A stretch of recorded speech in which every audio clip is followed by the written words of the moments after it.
This is Talk of the Town, a weekly program featuring community events happening in and around Northeast Michigan, with your host, Nancy Smitham, and get the latest from Alpena Community College with Don McMaster. And now, today's Talk of the Town. Good morning and welcome to Talk of the Town. I'm Nancy Smitham. My first guest today is Jessica Luther from Alpena County Library. Hi, Jessica. Hi, Nancy. So your World War I exhibit opened today as we're taping this show, and I know you've put a lot of time and energy into this, and it's going to be a great exhibit. Yes, we're very excited. It's free and open to the public now, and we invite everyone in the community to come during regular library hours to check out the exhibit. Excuse me. You know, it's really important with this. It's a major national initiative celebrating the U.S. entry into World War I. And it's exploring the, the themes that, you know, you don't normally look at when you're studying history. And with the programming that we've got scheduled, we're really hoping to bring in veterans and current service members and their families to participate in these programs and share their own stories. And give me an idea of some of the programming. Start from the beginning. Okay, so what we're starting with is a tale from Alpena itself. Okay. And we have the letters of Levi Stevens, who will be read by his granddaughter Edith, and that is tomorrow, Monday night at 6:30. And these letters, we have them in the library, and anybody can come in and take a look at them, but we think it's especially important to highlight the human experience of being sent overseas, away from home, and telling your story to your parents, and then also, you know, trying to figure out what they're not telling you in these letters, the things that they don't feel they can share with their parents because they're scared and they're experiencing something they had no idea they were getting themselves into. And in that same vein, the next evening we're showing a PBS documentary through their Point of View series, and it's called Of Men in War, and this highlights veterans from our more modern wars, and it centers around a California center that is the only one of its kind that focuses on those suffering from PTSD. Okay. And I think that's something, you know, when veterans come back, that's not something that a lot of people think of. And with World War I being the first modern war, and it was really the first time that anyone acknowledged that there was something such as PTSD that impacted soldiers returning. And then after that, we have, on Thursday, March 9th at 6:30, we have a Lincoln Center local screening, and that is the Veteran Home Show, and it is an arts project that veterans have come and put together their own pieces of plays, art, dance, music, and just channeling the feelings that they've had and the experience that they've had into something productive to help themselves and help their families understand what's going on with them. And then we have, at the center of all of this, with the World War I exhibit and the initiative, Gilder Lehrman and the Library of America put together this amazing anthology of historic writings and texts from people that were actually in the war. Some of these writers are Ernest Hemingway, we have W.E.B. Du Bois, there's people that were at home, we have Woodrow Wilson, pieces from him, we've got Oliver Wendell Holmes, Willa Cather, and they've put all of these things together, and we're inviting members of the community to read these readings. They can be found online through our website. You can come to the library and check them out. Okay. And to read these and then join us on the 14th of March at 6:30 to come and discuss what they've found in these readings and how they've, you know, what they meant to them. This is the crux of the World War I in America exhibit. It's exploring these themes that, you know, really resonate today. You know, should America be making the world safe for democracy? Is that really our role? And how do these issues impact matters of race and gender? And also, you know, what does dissent look like? You know, just is it questioning the loyalty of the American people because they're not agreeing with the war, they want to stay neutral? It's just a really heavy and deep way to look at the war, and it's just to study the past and realize that it really illuminates our present. Wow. And what kind of things are we going to see at the exhibit? So the exhibit is 6 panels, and there's a lot of images and excerpts of text, and it provides a nice timeline of the war, and it focuses on the experience of the war, the home front, women in the war, race in the war, why we even joined the war, the incidences and things that led up to the U.S. joining. Okay. So, and that's, I mean, that is a big chunk of our month, and we are really thrilled to be, we're only one of 3 libraries in Michigan that was selected to do this. That's amazing. So we've got that. And then we have, our usual other things going on. We've got an author coming up on the 23rd of March at 6:30, William Rapai, and he is a Michigan Notable Book author, and he's been here before, but this time he's coming in to talk about invasive species. He has a new book out, and he's just a fantastic presenter. We're excited to have him.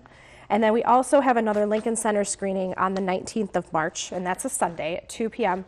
And it's called Simple Gifts, Just in Time for Spring. It's the Shaker Village, the Chamber Music Society, will be doing Aaron Copland's Appalachian Spring. Ooh, okay, so that'll that be will good. be very nice. That'll be very good.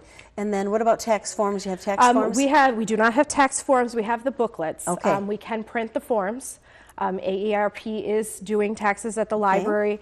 You can call the library to get information on how to set up an appointment for that. Okay, so we're encouraging people, veterans, family members, come on in, see the wonderful exhibit. Yes. Please stop and say something to a staff member. Let them know if you were in the war, if your family member was. And it's amazing the stories that come out down and keep going on and on regarding exhibits of this type. Yep, for sure.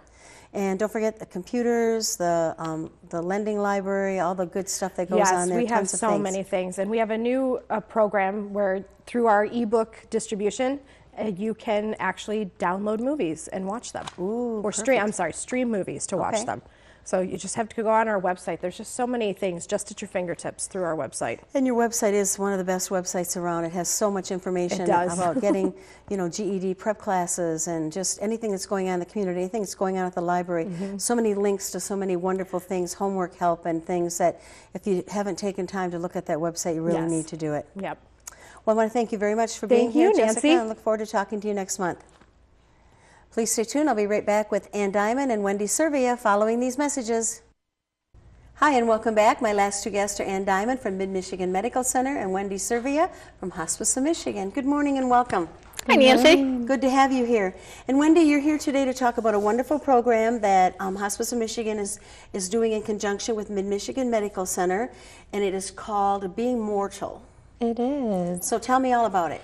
So Being Mortal is a documentary that PBS did on Frontline based off of a book that was written by Dr. Atul Gawande called Being Mortal. And PBS actually followed him around after reading this book and saw his adventures that he went on with his patients and their journeys that they went on at end of life. So we decided to team up with Mid-Michigan to actually do a showing of Being Mortal here at the college on March 16th. So we're super excited about it. And then you have an added element because you're going to have a panel discussion after. We are. We're going to show the documentary, which is almost an hour long, and then we're going to have questions from the audience that will be given to our panelists. We have 5 panelists that we've invited. I'll have Ann go over the panelists that we've invited. Okay. Well, we've got just some great people on the panel. We have from Hospice of Michigan, Dr. Michelle Lefebvre, who's many people in the community know Dr. Lefebvre. She's awesome. Our hematologist oncologist from the Cancer Center, Dr. Bill Hitzelberger. I know you know Bill. Yes, he's a great guy. We've also got Dylan Wallace talking about estate plans and elder law. We have Nina Sork she's a social worker, talking about the emotional trials people go through when they receive a terminal diagnosis or something like that. And then we also have Shirley Ross Jones, Reverend Shirley from St. Paul Lutheran Church, talking about spiritual care. So I think we feel really good that we've got a great variety in our panel members, all well known in the community and all experts in the field. And Wendy, that's the glory of having hospice in your life when the time is right, because they take care of everything in your family. I've seen hospice come in when everything's in disarray. They come in, social worker gets things set up with the family members. You get the spiritual care that maybe was missing somewhere along the way, and everything gets so calm and settled that it's just such a blessing for the entire family.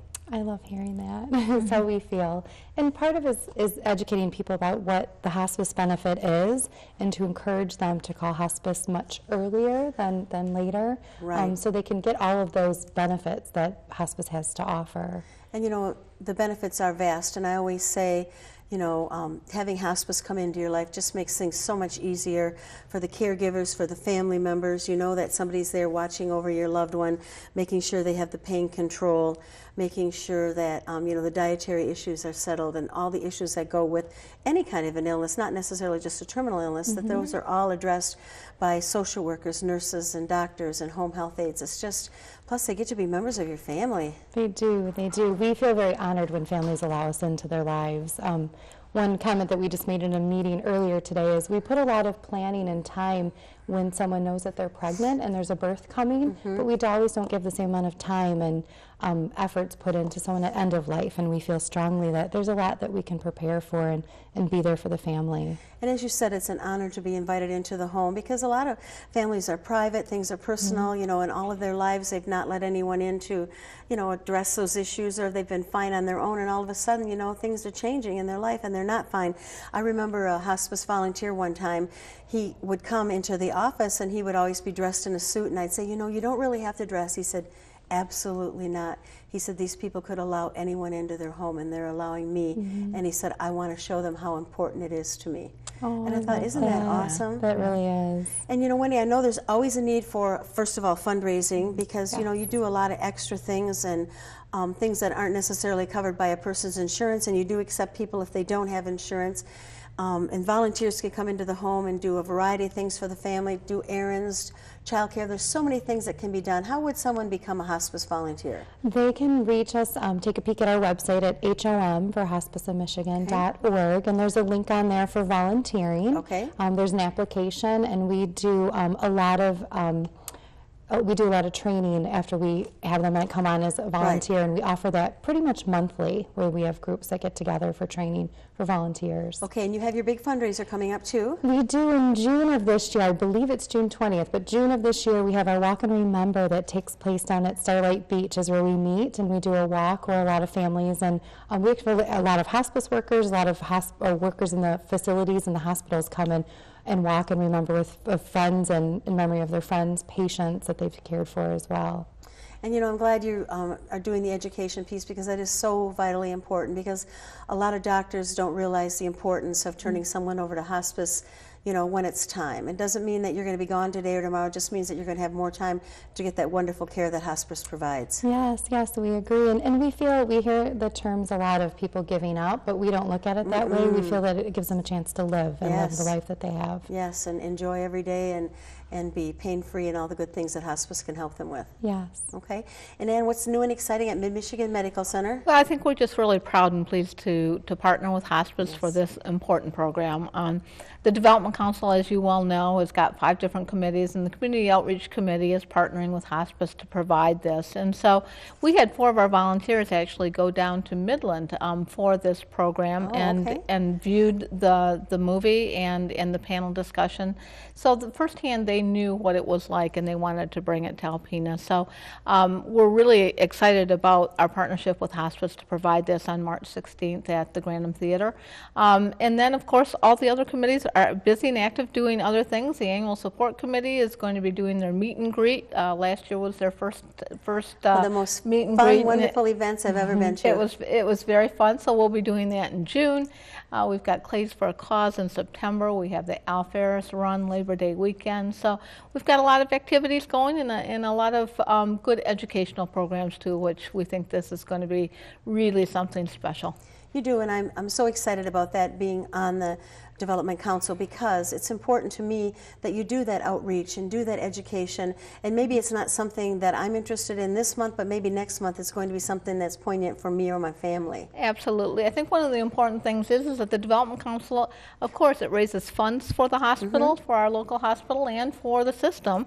But also we like to offer things to the community for educational outreach and things like that. So once again, with Hospice of Michigan, we're able to do this, and we're really happy that it's going to be a really important program for our community. Okay, Wendy, one more time, the date, and it's free, It's and free. the time. March 16th at 5:30 at the Grantham Theater at Alpena Community College.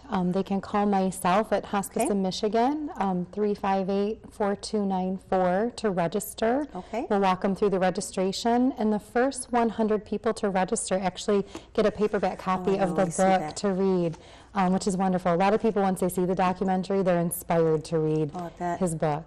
Thank you both very much for being here. We're out of time. Thank you. you. Please stay tuned for Dr. Don McMaster following these messages. Good morning. I am Jay Walterite, Director of Public Information and Marketing for Alpena Community College, and this is the ACC portion of Talk of the Town.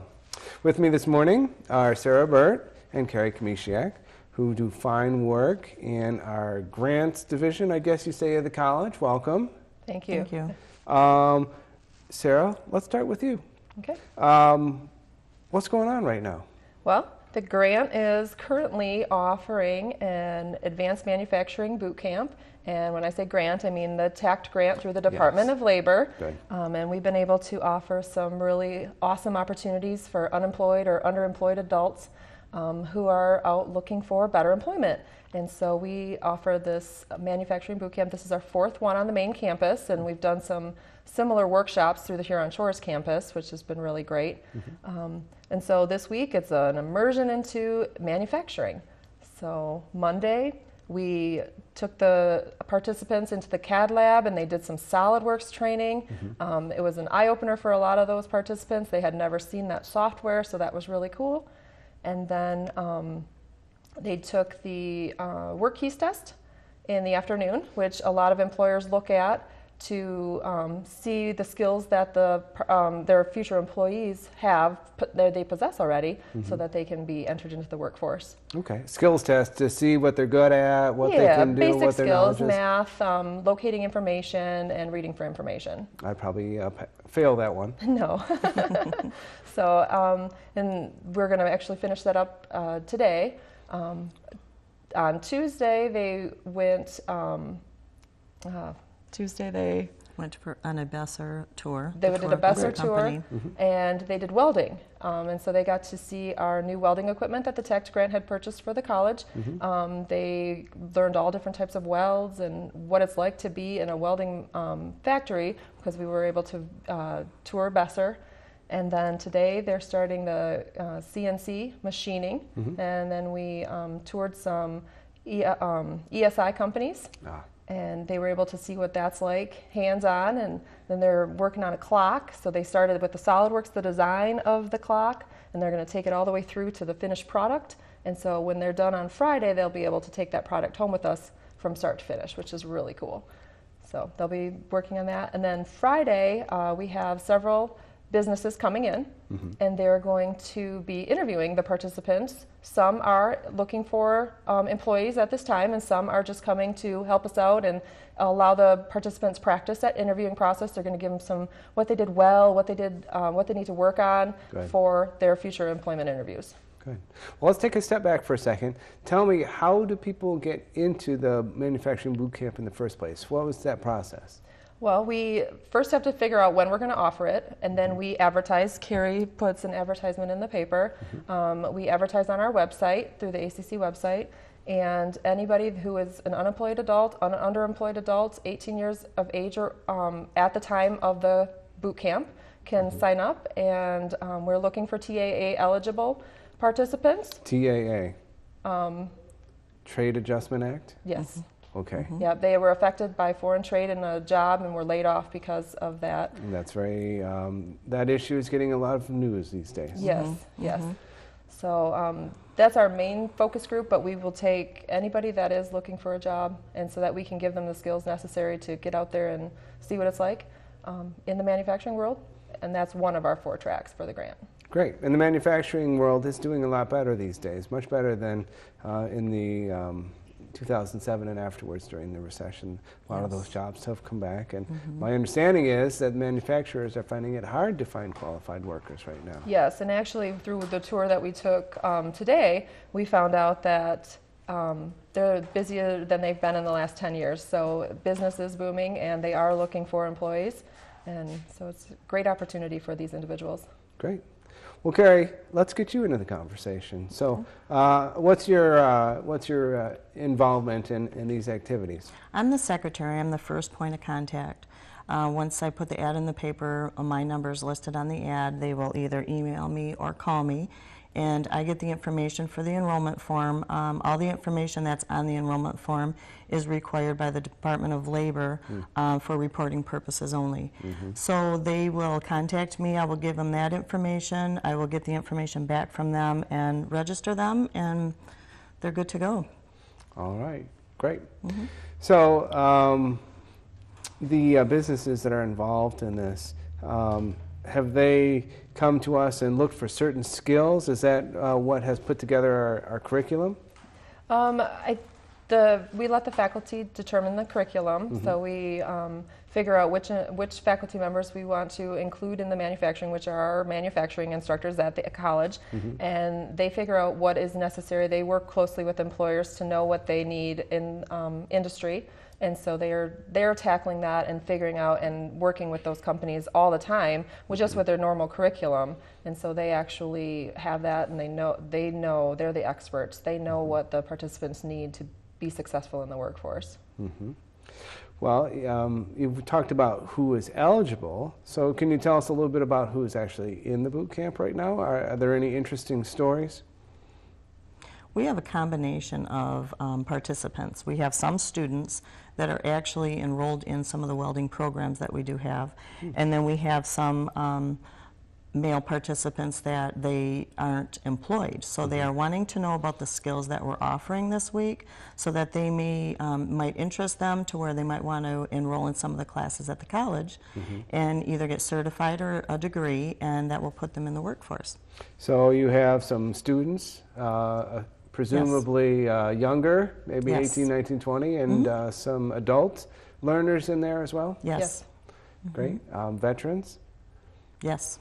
That's always a good activity for veterans to get involved in. Yes, and we do have a TA eligible individual as well, so that helps with the grant, which is really awesome. All right. Well, it's good to keep the federal government happy. Yes. Well, it'll be over by the time that the show airs, but will there be another one of these boot camps in the future? We have discussed it, and the grant runs programming through the end of this year, December 2017, and so we have discussed offering one or two more either in the summer or in the fall. And so yes, it is a possibility, and that will be advertised through our website and again through an ad through the paper. All right. Well, we'll have to let our viewers know that they should check those sites often, and hopefully we'll be able to offer one or more in the future. Right. So that's all our time. Okay. Thank you. Thank you for joining me. Thanks. And thank you for joining me. Once again, I am Jay Walterwright, Director of Public Information and Marketing for Alpena Community College, and this is Talk of the Town. This has been Talk of the Town with your hosts, Nancy Smitham and Don McMaster. For a list of events taking place in Northeast Michigan, please visit our website at wbkb11.com and click on the community link. This has been a Thunder Bay Broadcasting Corporation production. The Talk of the Town furniture and set design are provided by Young Appliance Art Van Furniture on US 23 South in Alpena.